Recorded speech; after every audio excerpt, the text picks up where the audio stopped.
നമസ്കാരം. 24ന്റെ വാർത്താ പ്രഭാതത്തിലേക്ക് എല്ലാ പ്രേക്ഷകർക്കും സ്വാഗതം. ഇന്ന് ജൂലൈ 16 തീയതിയാണ്, കർക്കിടകം 1. രാമായണ മാസാചരണം ഇന്ന് തുടങ്ങുകയാണ്. ക്ഷേത്രങ്ങളിലും ഹൈന്ദവ ഗൃഹങ്ങളിലും രാമായണം വായനയ്ക്ക് തുടക്കമാകും. സംസ്ഥാനത്ത് വിവിധ ജില്ലകളിൽ ശക്തമായ മഴ തുടരുന്നു. 5 ദിവസം കനത്ത മഴയ്ക്ക് സാധ്യതയുണ്ടെന്ന് കാലാവസ്ഥാ വകുപ്പ് അറിയിക്കുന്നു. ശക്തമായ കാറ്റുവീശാൻ സാധ്യതയുള്ള പ്രദേശങ്ങളിൽ ജാഗ്രതാ നിർദ്ദേശവും നൽകിയിട്ടുണ്ട്. ഇതുൾപ്പെടെ നിരവധി വാർത്തകൾ ഈ പ്രഭാതത്തിൽ എത്തുന്നുണ്ട്. എല്ലാ വാർത്തകളും നമുക്ക് വിശദമായി തന്നെ പരിശോധിക്കാം. എല്ലാ പ്രേക്ഷകർക്കും ഒരിക്കൽ കൂടി സ്വാഗതം.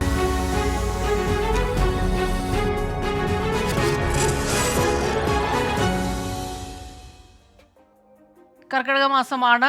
നല്ല മഴ പെയ്യുന്നു. ശക്തമായ മഴ വിവിധ ജില്ലകളിൽ പെയ്യുന്നുണ്ട്. മഴ വാർത്തകളിലേക്ക് നമുക്ക് ആദ്യം പോകാം. സംസ്ഥാനത്ത് 5 ദിവസം ശക്തമായ മഴയ്ക്ക് സാധ്യത. ഇന്ന് 12 ജില്ലകളിൽ മഴ മുന്നറിയിപ്പ് നൽകിയിട്ടുണ്ട്. മലപ്പുറം, കോഴിക്കോട്, കണ്ണൂർ, വയനാട്, കാസർഗോഡ് ജില്ലകളിൽ ഓറഞ്ച് അലേർട്ടാണ്. പത്തനംതിട്ട, കോട്ടയം, ആലപ്പുഴ, എറണാകുളം, ഇടുക്കി, തൃശൂർ, പാലക്കാട് ജില്ലകളിൽ യെല്ലോ അലേർട്ട് പ്രഖ്യാപിച്ചിട്ടുണ്ട്. തിരുവനന്തപുരത്ത് നിന്ന് അജീഷ് ജയകുമാറും കോഴിക്കോട് നിന്ന് മിഥില ബാലനും നമുക്കൊപ്പം ചേരുന്നു. ആദ്യം അജീഷ് ജയകുമാറിലേക്കാണ്. അജീഷ്, ഈ വലിയ ശക്തമായ മഴ ഈ കഴിഞ്ഞ ദിവസങ്ങളിൽ 2 ദിവസങ്ങളായി നമ്മൾ കാണുന്നുണ്ട്. അത് മാത്രമല്ല, ഈ മഴയുടെ ഒരു പ്രത്യേകത, അതിശക്തമായ കാറ്റിൽ വൻ നാശനഷ്ടം ഉണ്ടാകുന്നുണ്ട് പലയിടത്തും. അപ്പോൾ അല്ലെങ്കിൽ ഇന്നും നാളെയുമായിട്ടൊക്കെയുള്ള മഴ മുന്നറിയിപ്പുകൾ, ശക്തമായ അതിതീവ്ര മഴയ്ക്ക് സാധ്യതയുള്ളത് എവിടെയെല്ലാമാണ്?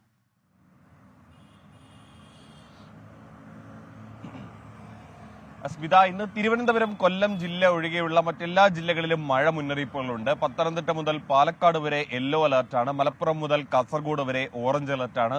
അതിശക്തമായ മഴയ്ക്കും ശക്തമായ കാറ്റിനും സാധ്യതയുണ്ട്. മലയോര മേഖലയിലാണ് ഇത് കൂടുതൽ ബാധിക്കുക. കാറ്റത്ത് മരങ്ങൾ ഒടിഞ്ഞു വീഴുന്നത് കഴിഞ്ഞ ദിവസങ്ങളിലൊക്കെ പതിവായിരുന്നു. തിരുവനന്തപുരത്തും ഇന്നലെ വ്യാപകമായ നാശനഷ്ടം ഉണ്ടായിരുന്നു. പ്രത്യേകിച്ച് മലയോര മേഖലയിലും ഉണ്ടായിരുന്നു, അതേപോലെ നഗരമേഖലയിലും ഉണ്ടായിരുന്നു. കഴക്കൂട്ടത്തൊക്കെ ഇന്നലെ രാത്രി വരെ ഗതാഗതം തടസ്സപ്പെടുന്ന ഒരു സാഹചര്യം ഉണ്ടായിരുന്നു. ഈ മഴയത്തെ മരങ്ങൾ മറ്റും ഒടിഞ്ഞു വീണ് പൊന്മുടി ഭാഗത്തും ഇന്നലെ മരങ്ങൾ ഒടിഞ്ഞു വീണ് ഒരുപാട് ഇലക്ട്രിക് പോസ്റ്റുകൾ തകർന്നു. ഇന്നലെ വൈദ്യുതി ബന്ധം പല സ്ഥലങ്ങളിലും ഭാഗികമായി തടസ്സപ്പെട്ടു. ഈ മറ്റു ജില്ലകളിലും സമാനമായ അവസ്ഥ തന്നെയാണ്. ഇന്നും ശക്തമായ മഴ തന്നെ എല്ലാ ജില്ലകളിലും മുന്നറിയിപ്പ് നൽകുന്നുണ്ട്. പ്രത്യേകിച്ച് വടക്കൻ കേരളത്തിലാണ് കൂടുതൽ മഴയ്ക്ക് സാധ്യതയുള്ളത്. 50 കിലോമീറ്ററിനധികം കാറ്റിനും സാധ്യതയുണ്ട്. കടലേറ്റത്തിനും തീരദേശത്തുള്ളവർക്ക് ജാഗ്രതാ നിർദ്ദേശം നൽകിയിട്ടുണ്ട് കാലാവസ്ഥ നിരീക്ഷണ കേന്ദ്രം. ശരി, തിരുവനന്തപുരത്ത് നിന്ന് അജീഷ് ജയകുമാറാണ് ചേർന്നത് വിവരങ്ങളുമായി. കോഴിക്കോട് നിന്ന് മിഥില ബാലൻ ചേരുന്നുണ്ട്. മിഥില, നമ്മുടെ കമന്റ് ബോക്സിൽ ഇങ്ങനെ കാണാം, ഒരുപാട് പേർ, നമ്മുടെ പ്രേക്ഷകർ ചോദിക്കുന്നുണ്ട് എവിടെയെല്ലാമാണ് മഴയുള്ളതെന്ന്. എറണാകുളത്ത് നല്ല ശക്തമായ മഴയുണ്ട്. അവിടെ കോഴിക്കോട് എന്താണ് ഒരു സ്ഥിതി? ഓറഞ്ച് അലർട്ട് പ്രഖ്യാപിച്ചിട്ടുണ്ട്. വടക്കൻ ജില്ലകളിൽ ഒക്കെ തന്നെ നല്ല മഴ പെയ്യുന്നുണ്ടല്ലേ?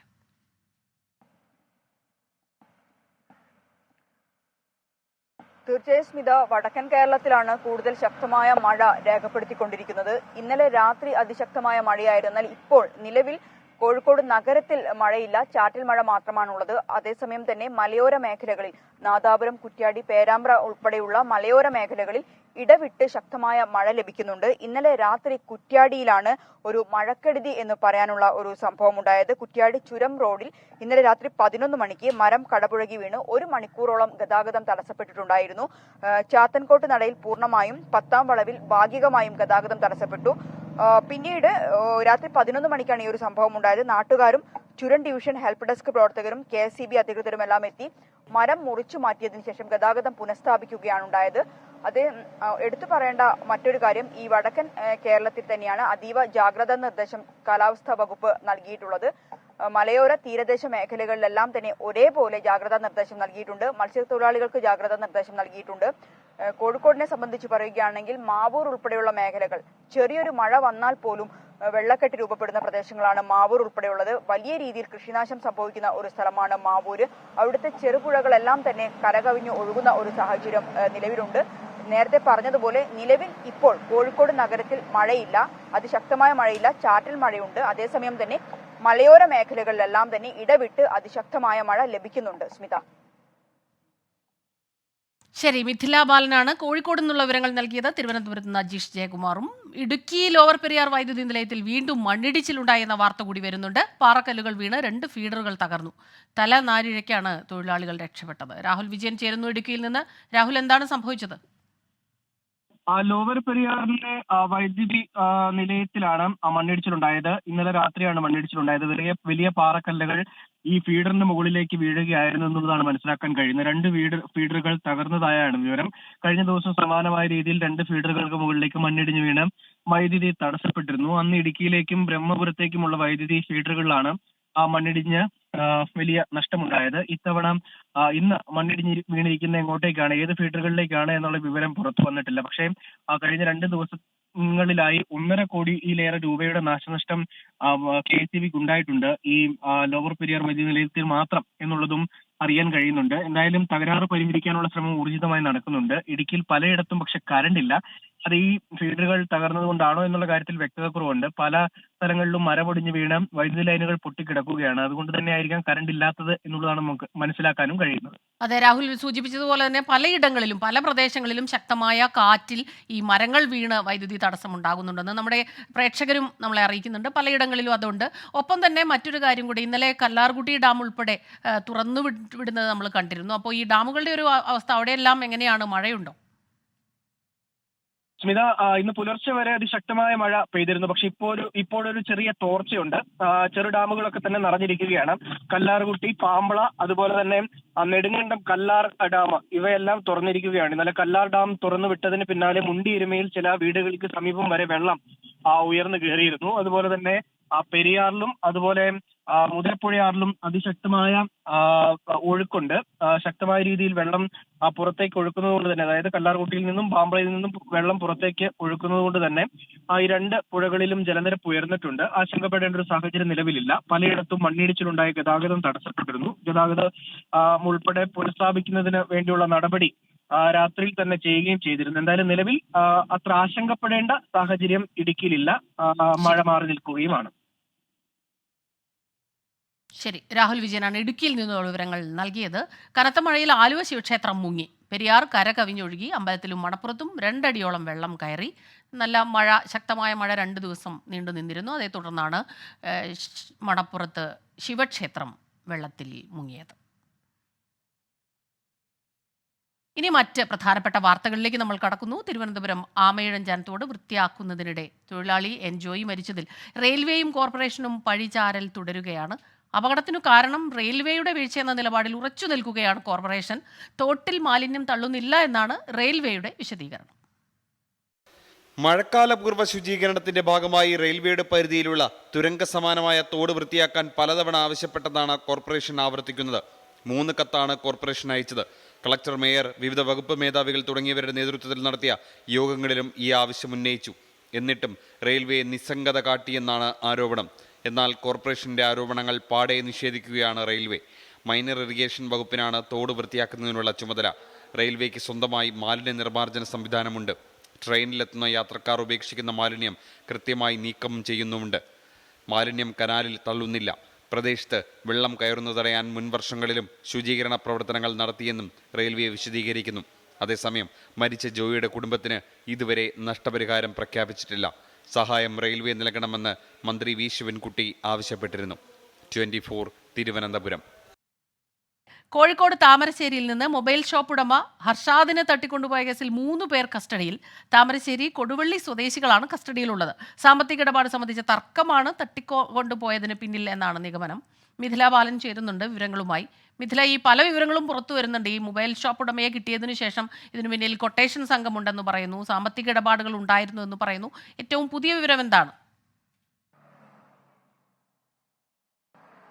സ്മിത, ഈ സംഭവം ഉണ്ടായി പോലീസ് അന്വേഷണം ആരംഭിച്ചപ്പോൾ തന്നെ ഒരു സാമ്പത്തിക ഇടപാട് ഇതിന് പിന്നിലുണ്ട് എന്ന ഒരു നിഗമനത്തിൽ തന്നെയാണ് പോലീസ് എത്തിയിട്ടുണ്ടായിരുന്നത്. താമരശ്ശേരി ഡിവൈഎസ്പി പി പ്രമോദിന്റെ നേതൃത്വത്തിൽ 4 CIമാരുൾപ്പെടെ 11 പോലീസുകാരെയും ഉൾപ്പെടുത്തിക്കൊണ്ടായിരുന്നു പ്രത്യേക അന്വേഷണ സംഘം രൂപീകരിച്ചത്. അന്വേഷണം ഊർജിതമാക്കിയതിന് പിന്നാലെയാണ് ഇന്നലെ രാത്രി ബത്തേരിയിൽ ഈ ഹർഷാദിനെ ഈ സംഘം ഇറക്കിവിട്ടത്. ഈ സംഭവവുമായി ബന്ധപ്പെട്ട് ഞാൻ സൂചിപ്പിച്ചതുപോലെ തന്നെ ഒരു 10 ലക്ഷം രൂപയുടെ ഇടപാട് നടന്നു എന്ന ഒരു വിലയിരുത്തൽ തന്നെയാണ് പോലീസുമുള്ളത്.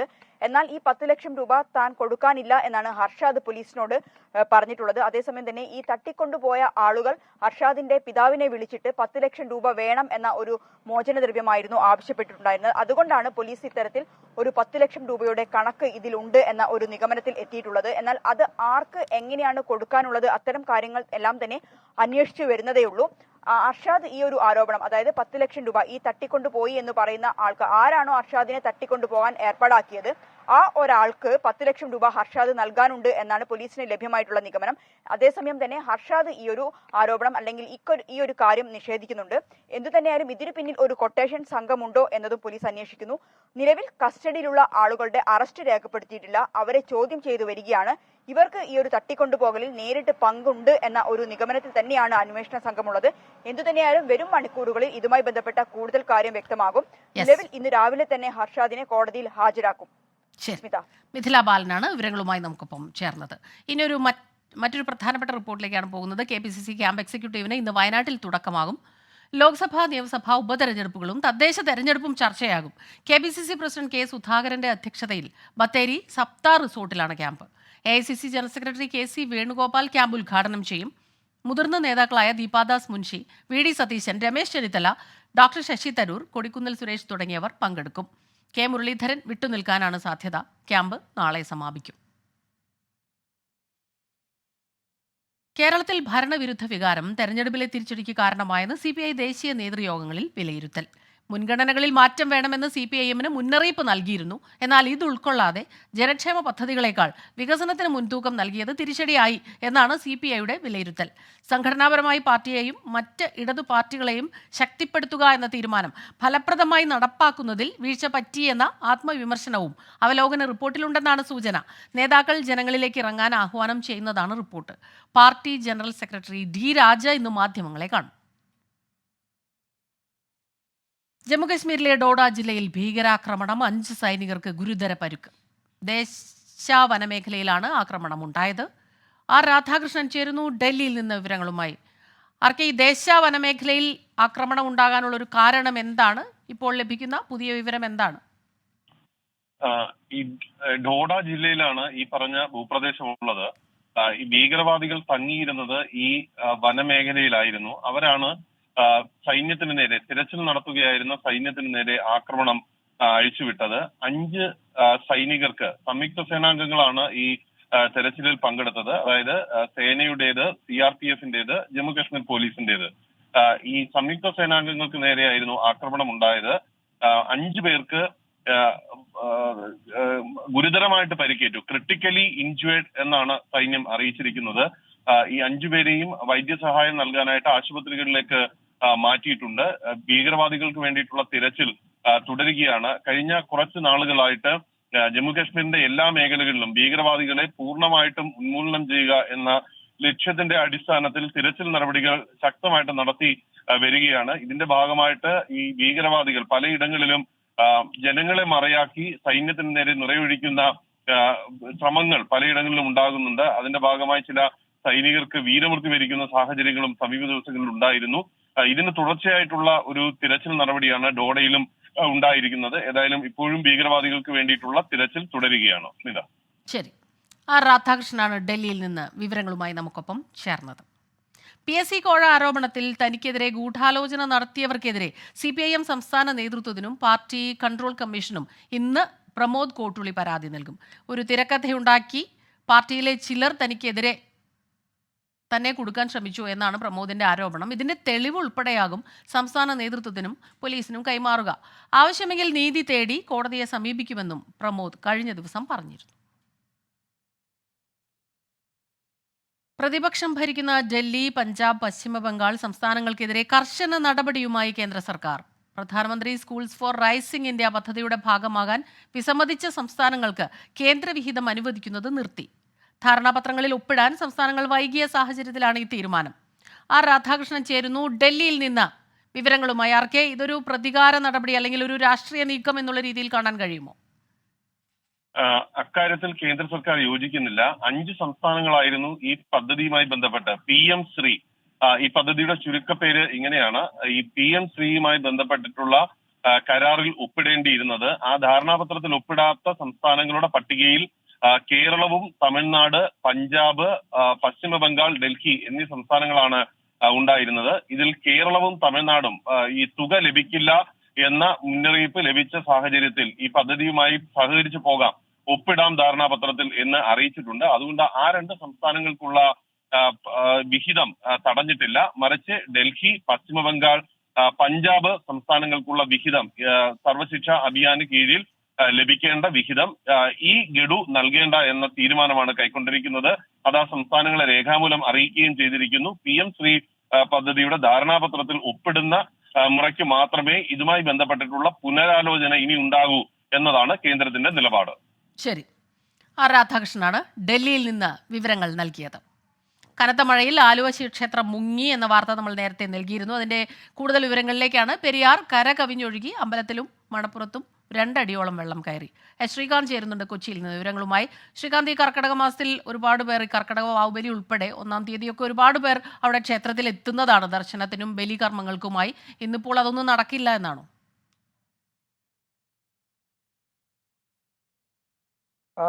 നിലവിലെ ഒരു മഴ സാഹചര്യം കണക്കിലെടുക്കുകയാണ് എങ്കിൽ കൃത്യമായി അത് നടക്കാൻ ചടങ്ങുകൾ നടക്കാനുള്ള സാധ്യതയുണ്ട്. പക്ഷേ ഈ പടവുകളിലൊക്കെ ഇരുന്നുള്ള ബലിതർപ്പണം അടക്കമുള്ള കാര്യങ്ങൾ നടക്കാനുള്ള സാധ്യത വിരളം ആണ് എന്ന് തന്നെ പറയാം. കാരണം ഇപ്പോഴത്തെ ഒരു മഴ 2-3 ദിവസത്തേക്ക് കൂടി നീണ്ടു നിൽക്കും എന്നുള്ളതാണ് മനസ്സിലാക്കാൻ സാധിക്കുന്നത്. നിലവിലിപ്പോൾ അത്രയധികം മഴ പെയ്ത് ഈ പ്രദേശങ്ങളിലൊക്കെ മഴ അത്രയധികം പെയ്തിരുന്നില്ല. പക്ഷേ ഇത് വൃഷ്ടിപ്രദേശങ്ങളിൽ പെയ്ത മഴയിലാണ് ഈ വെള്ളം ഇവിടേക്ക് ഇത്രയധികം എത്തിയത്. പക്ഷേ പൂർണ്ണമായും മുങ്ങി എന്ന് പറയാൻ സാധിക്കില്ല. ആറാട്ടുൾപ്പെടെ നടക്കുന്ന രീതിയിലേക്ക് മഴ വെള്ളം വന്ന് ഈ വെള്ളം പെരിയാറ്റിൽ കരകവിഞ്ഞ് ക്ഷേത്രത്തിലേക്ക് കയറിയെന്ന് പറയാൻ സാധിക്കില്ല. നിലവിലിപ്പോൾ ക്ഷേത്രത്തിന്റെ ഒരു പകുതിയോളം വെള്ളം ഉണ്ട് എന്ന് പറയാം. ഇനി കുറച്ചുകൂടി ഒരു 2 അടിയോളം കൂടി വെള്ളം പൊങ്ങിയാൽ ഒരു പക്ഷേ ആറാട്ടുൾപ്പെടെ നടക്കുന്ന രീതിയിലേക്ക് കാര്യങ്ങൾ നീങ്ങാനുള്ള സാധ്യതയുണ്ട്. ആറാട്ട് നടക്കുകയും ചെയ്യും. പക്ഷേ ഇതിൽ ഏറ്റവും പ്രധാനപ്പെട്ട ഒരു കാര്യം എന്ന് പറയുന്നത്, ഇപ്പോൾ സ്മിത ചൂണ്ടിക്കാണിച്ചതുപോലെ തന്നെ കർക്കിടക വാവുബലി ഉൾപ്പെടെയുള്ള കാര്യങ്ങൾ നടക്കേണ്ടതുണ്ട്. ആ ചടങ്ങുകളെയൊക്കെ തന്നെ ഇത് ബാധിക്കുമോ എന്നുള്ള ഒരു ആശങ്കയുണ്ട്. പക്ഷേ 2-3 ദിവസത്തേക്ക് കൂടി മാത്രമേ ഇത് നീണ്ടു നിൽക്കാനുള്ള സാധ്യതയുള്ളൂ, മഴ നീണ്ടു നിൽക്കാനുള്ള സാധ്യതയുള്ളൂ എന്നാണ് മനസ്സിലാകുന്നത്. പക്ഷേ വനപ്രദേശങ്ങളിൽ ഉൾപ്പെടെ ഇതിന്റെ വൃഷ്ടിപ്രദേശങ്ങളിൽ മഴ ശക്തമാവുകയാണെങ്കിൽ, മഴ നീണ്ടു നിൽക്കുകയാണെങ്കിൽ കൃത്യമായി പറഞ്ഞാൽ ഇതിനെല്ലാം തന്നെ ഈ വാവുബലിയെ ഉൾപ്പെടെ ബാധിക്കാനുള്ള സാധ്യതയുണ്ട്. പക്ഷേ അപ്പോഴും ഞാൻ നേരത്തെ ചൂണ്ടിക്കാണിച്ചതുപോലെ പടവുകളിൽ വന്നു നിന്നുള്ള ബലിതർപ്പണത്തെ ബാധിക്കുക എന്നുള്ളത് മാത്രമേ ഉള്ളൂ. മറ്റിടങ്ങളിൽ ഇവിടെ തന്നെ മറ്റ് ഒരുപാട് സ്ഥലങ്ങളുണ്ട്. അവിടെയൊക്കെ തന്നെ ബലിതർപ്പണത്തിനുള്ള സൗകര്യങ്ങൾ സാധാരണഗതിയിൽ ഒരുക്കാറുമുണ്ട്. അത് ആ ദേവസ്വം ഓഫീസിന്റെ മുൻപിലൊക്കെയായി തന്നെ പടവുകളുണ്ട്, കൽപ്പടവുകളുണ്ട്. അവിടേക്ക് വെള്ളം കയറി കിടക്കുന്ന സാഹചര്യവുമുണ്ട്. അവിടെ വൃത്തിയാക്കിയാൽ തന്നെ ഈ ബലിതർപ്പണത്തെ അത് ബാധിക്കാറില്ല, പൊതുവെ അങ്ങനെ ബാധിക്കാറില്ല. നിലവിൽ അത് മാത്രമല്ല, ക്ഷേത്രത്തിൽ പൂർണ്ണമായും വെള്ളം കയറിയോ എന്ന് ചോദിച്ചാൽ ഇതൊന്നും അത്രയധികം വെള്ളം കയറിയ ലക്ഷണവും ദൃശ്യങ്ങളിൽ നിന്ന് തന്നെ നമുക്ക് കാണാൻ കഴിയുന്നുണ്ട്. ശ്രീകാന്ത്, ക്ഷേത്രത്തിന്റെ പ്രദക്ഷിണ വഴിയിലൊക്കെ വെള്ളം കയറിയിട്ടുണ്ട്. മണൽപ്പുറം മുങ്ങിയിരിക്കുന്നു. ആലുവ ശിവക്ഷേത്രത്തിന്റെ പരിസരത്ത് വെള്ളം കയറിയിരിക്കുന്നു. ശക്തമായ മഴ 2 ദിവസമായി വൃഷ്ടി പ്രദേശങ്ങളിൽ പെയ്തതുകൊണ്ട് തന്നെ പുഴ കരകവിഞ്ഞൊഴുകിയതാണ്. തൃശൂർ പുത്തൂർ പുത്തൻകാടിലെ 8 ഏക്കർ നെൽവയൽ തരിശിടാൻ അനുമതി തേടി 20ഓളം കർഷകർ. സപ്ലൈകോയ്ക്ക് നൽകിയ നെല്ലിന്റെ പണം കിട്ടാതായതോടെ കടക്കണിയിലായവരാണ് കൃഷി ഉപേക്ഷിക്കുന്നത്. കർഷക സംഘം നേതാവാണ് പ്രതിഷേധത്തിന്റെ മുന്നണിയിൽ. സപ്ലൈകോ സംഭരിക്കുന്ന നെല്ലിന് വില നൽകുന്നില്ലെന്നും കൃഷിനാശത്തിന് സർക്കാർ നഷ്ടപരിഹാരം നൽകുന്നില്ലെന്നും കർഷകർ ആരോപിക്കുന്നു. ഗുണമേന്മയുള്ള വിത്ത് ലഭിക്കാത്തതും വെല്ലുവിളി. തൃശൂർ പുത്തൂർ പഞ്ചായത്തിലെ പുത്തൻകാട് ഏല നെല്ലുൽപാദക സമൂഹത്തിന്റെ 8 ഏക്കർ നെൽവയലാണ് തരിശിടാൻ അനുമതി തേടുന്നത്. കർഷക സംഘം സെക്രട്ടറി ബിജി ബാലിന്റെ നേതൃത്വത്തിൽ 20ഓളം കർഷകർ ഇതിനായി അപേക്ഷ നൽകിക്കഴിഞ്ഞു. നെൽകൃഷി ചെയ്തിട്ട് നെല്ല് കൊടുത്തിട്ട് പൈസ ഇതുവരെ കിട്ടിയിട്ടില്ല. അത് നമ്മുടെ അടുത്ത് കടം പറയുകയാണ് ചെയ്തത് സപ്ലൈകോ. പിന്നെ നമ്മൾ ആവശ്യപ്പെടുന്ന വിത്തുകൾ പലതും അവരുടെ അടുത്ത് ഇല്ല. അപ്പോൾ ഇങ്ങനെയുള്ള പ്രശ്നങ്ങളൊക്കെ ഉള്ളതുകൊണ്ടാണ് നമ്മൾ ഇതിൽ നിന്ന് പിന്തിരിയാനായിട്ട് തീരുമാനിക്കുന്നത്. നമുക്ക് വിഷമമുണ്ട് ഇങ്ങനെ തീരുമാനം എടുക്കണേല്.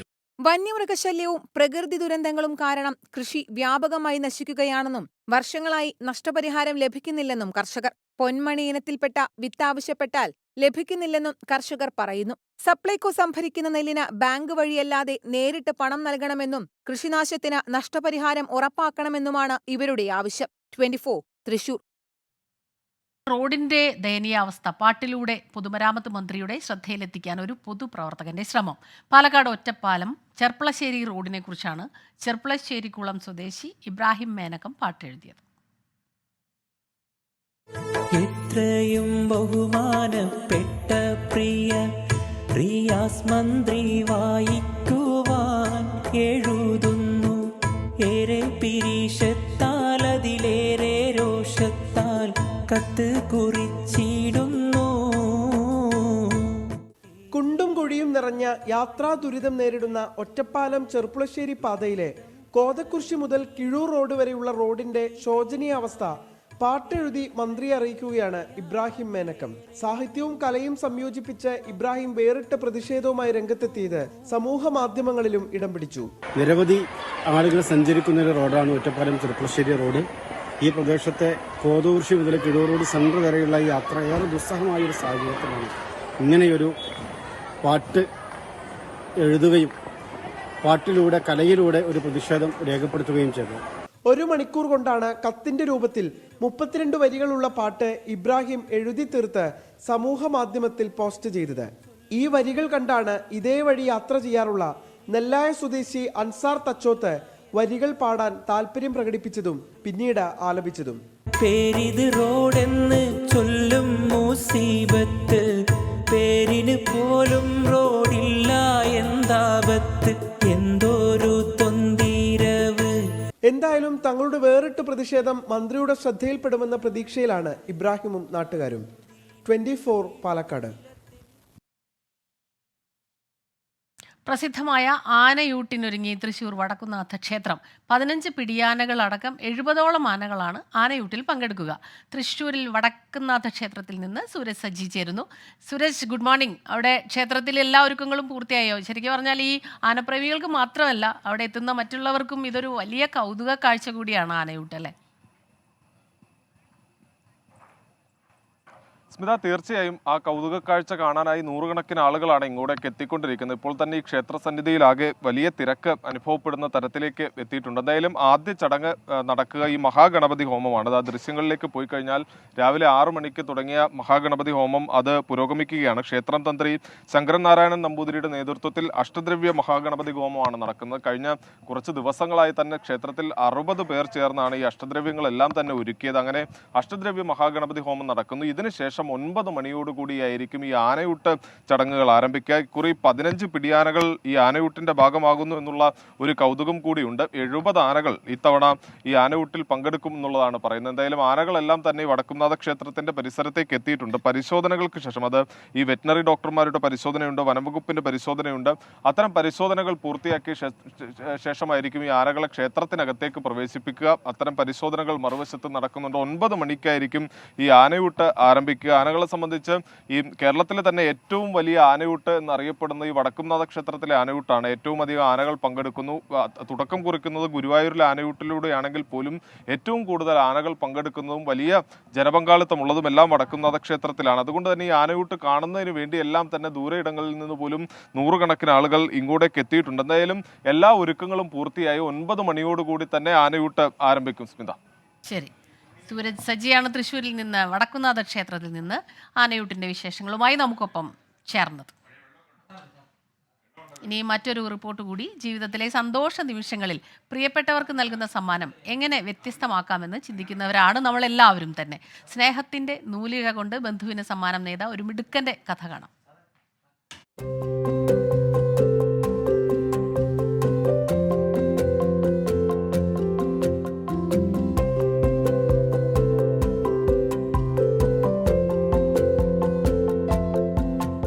അമ്മയുടെ സഹോദരിയുടെ ഗൃഹപ്രവേശനത്തിന് എന്ത് സമ്മാനം നൽകുമെന്ന ആലോചനയിലായിരുന്നു +1 വിദ്യാർത്ഥി അഭിനവ്. ഒരു ചിത്രം വരച്ചു നൽകിയാലോ? തൃപ്തി വന്നില്ല. അങ്ങനെയാണ് അഭിനവ് പരീക്ഷണത്തിന് മുതിർന്നത്. ചിറ്റിയുടെ മകൻ അക്ഷിതിന്റെ പോർട്രേറ്റ് അല്പം വ്യത്യസ്തമായ രീതിയിൽ തയ്യാറാക്കാനായിരുന്നു ശ്രമം. ഒരു വളരെ യുണീക്കായിട്ടുള്ള കുറേ നാൾ നിൽക്കുന്ന, ആരും കൊടുക്കത്തില്ലാത്ത ഒരു ഗിഫ്റ്റായിരുന്നു എൻ്റെ മനസ്സിൽ. സോ അങ്ങനെയാണ് ഒരു ആർട്ട് വർക്ക് ചെയ്യാമെന്ന് വിചാരിച്ചത്. സോ എനിക്ക് ഇഷ്ടം പോലെ ടൈമും ഉണ്ടായിരുന്നു. അപ്പോൾ നല്ല ടൈം എടുത്ത് നല്ല എലാബറേറ്റഡ് ആയിട്ട് വളരെ യുണീക്കായിട്ട് ചെയ്യാൻ പറ്റുന്ന ഒരു ആർട്ട് ഫോം ആയിരുന്നു ഈ ത്രെഡ് ആർട്ട് എന്ന് പറയുന്നത്. സോ അങ്ങനെയാണ് അതിലോട്ട് വന്നത്. 95 സെന്റിമീറ്റർ നീളവും വീതിയുമുള്ള പ്ലൈവുഡിൽ ആണികൾ അടിച്ചുറപ്പിച്ച് ഫ്രെയിം തയ്യാറാക്കി. പലതവണ പാളിയെങ്കിലും ശ്രമം ഉപേക്ഷിച്ചില്ല. പുലർച്ചെ 4 മണി വരെ ഉറക്കമിളച്ചിരുന്നു ചിത്രമൊരുക്കാൻ. വീട്ടിലെ സഹായി വിമലയാൻറ്റിയാണ് വരയിൽ പ്രചോദനമായതെന്ന് അഭിനവ്. ഞങ്ങളുടെ വീട്ടിൽ വരുന്ന മെയ്ഡ് ഇത് ഓരോ ദിവസം നോക്കി ഇവൻ്റെ ഫേസ് ആണെന്ന് റെക്കഗ്നൈസ് ചെയ്ത് തുടങ്ങിയപ്പോഴാണ് ഇതൊരു പോർട്രേറ്റ് ആണെന്നും ഇതൊരു യുണീക്ക് ആർട്ട് വർക്ക് ആണെന്നും മനസ്സിലായി. പിന്നെ നല്ലൊരു തരത്തിൽ അച്ഛനും അമ്മയൊക്കെ സപ്പോർട്ട് ചെയ്യുന്നു. കോട്ടയം സ്വദേശികളായ ശ്യാമള അജിത് ദമ്പതികളുടെ മകനാണ് അഭിനവ്. കർണാടകയിലാണ് സ്ഥിരതാമസം. ബംഗളൂരു കേന്ദ്ര വിദ്യാലയത്തിൽ +1 വിദ്യാർത്ഥിയാണ്. ചിത്രം പൂർണ്ണസ്ഥിതിയിലാക്കി കൊറിയർ വഴി കൊച്ചി കളമശ്ശേരിയിലെ ബന്ധുവീട്ടിലെത്തിച്ചു.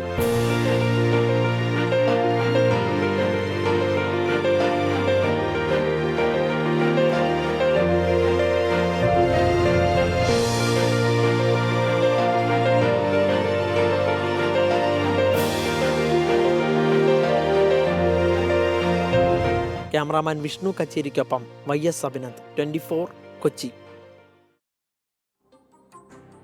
ഇതോടെ പ്രഭാത വാർത്ത പൂർണ്ണമാവുകയാണ്.